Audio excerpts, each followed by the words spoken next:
Bismillahirrahmanirrahim. Assalamualaikum warahmatullahi wabarakatuh. Perkenalkan, nama saya Makfira Nur dari kelas 12-1. Pada tayangan video kali ini saya akan menjelaskan tentang KD1. Baiklah, mari kita simak videonya. Yang pertama, saya akan menjelaskan tentang karakteristik perusahaan dagang. Dalam buku pengantar akuntansi 1, pendekatan siklus akuntansi menjelaskan bahwa perusahaan dagang adalah perusahaan yang bergerak dalam bidang pembelian dan penjualan barang dagang tanpa mengolah atau mengubah sifat produk tersebut. Kegiatan yang terjadi di perusahaan dagang adalah kegiatan pembelian dan penjualan. Dalam perusahaan dagang terdapat pendapatan dilaporkan sebagai penjualan. Penjelasan kedua yaitu transaksi perusahaan dagang. Dalam buku pengantar akuntansi 1, pendekatan siklus akuntansi menyebutkan bahwa terdapat 4 transaksi dalam perusahaan dagang. Keempat transaksi tersebut adalah pembelian barang dagangan, pengeluaran kas, penjualan barang dagangan, dan penerimaan kas.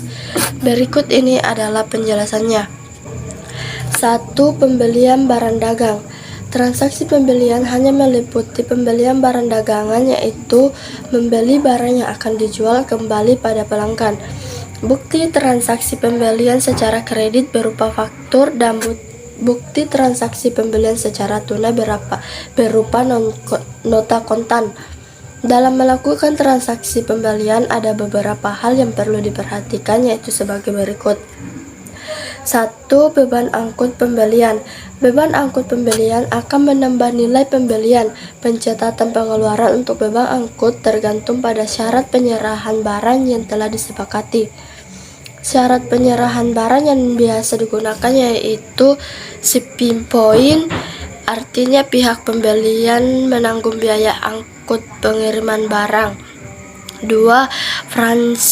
Franko gudang, artinya pihak pembeli menanggung biaya angkut pengiriman barang dari gudang penjual. 3. Free on board atau disingkat FOB, artinya penjual dari luar negeri menanggung biaya pengiriman dari pelabuhan muat miliknya hingga ke pelabuhan bongkar. 4. Court Freight and Insurance atau disingkat CFI. Pembelian data kedua yaitu potongan tunai pembelian. Potongan tunai pembelian akan mengurangi jumlah pembelian.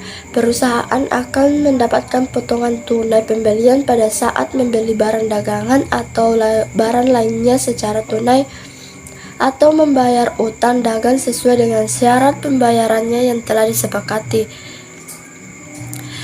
Pembelian data ketiga yaitu retur pembelian dan pengurangan harga.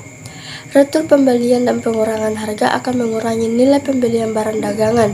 Transaksi retur pembelian dan pengurangan harga terjadi pada saat yang dipesan tidak sesuai dengan pesanan. 2. Pengeluaran kas. Jika waktu pembayaran sudah jatuh tempo, perusahaan harus mengeluarkan sejumlah kas untuk melunasi hutang tersebut. Selain itu, perusahaan juga akan mengeluarkan sejumlah kas untuk membeli barang dagangan dan membeli barang atau jasa lain secara tunai. 3. Penjualan barang dagang. Transaksi penjualan hanya meliputi penjualan barang dagangan. Transaksi penjualan ini dipengaruhi oleh hal-hal berikut, yaitu 1. Potongan tunai penjualan. Potongan tunai penjualan akan mengurangi jumlah penjualan. Perusahaan akan memberikan potongan tunai penjualan pada saat menjual barang dagangan secara tunai dengan syarat-syarat tertentu atau menerima pelunasan piutang dagangan sesuai dengan syarat pembayaran yang telah disepakati. 2. Retur penjualan dan pengurangan harga. Retur penjualan pengurangan harga akan mengurangi nilai penjualan. Pengiriman barang dagangan tidak selamanya berjalan dengan baik. Barang dagangan biasa saja mengalami kerusakan dalam perjalanan atau tidak sesuai dengan yang dipesan, sehingga mungkin saja pembeli mengembalikan barang yang rusak tersebut dan perusahaan harus menerimanya. Dan terakhir yaitu penerimaan kas. Perusahaan akan menerima sejumlah kas pada saat pelanggan membayar utangnya kepada perusahaan dan menjual barang dagangan atau barang lainnya secara tunai.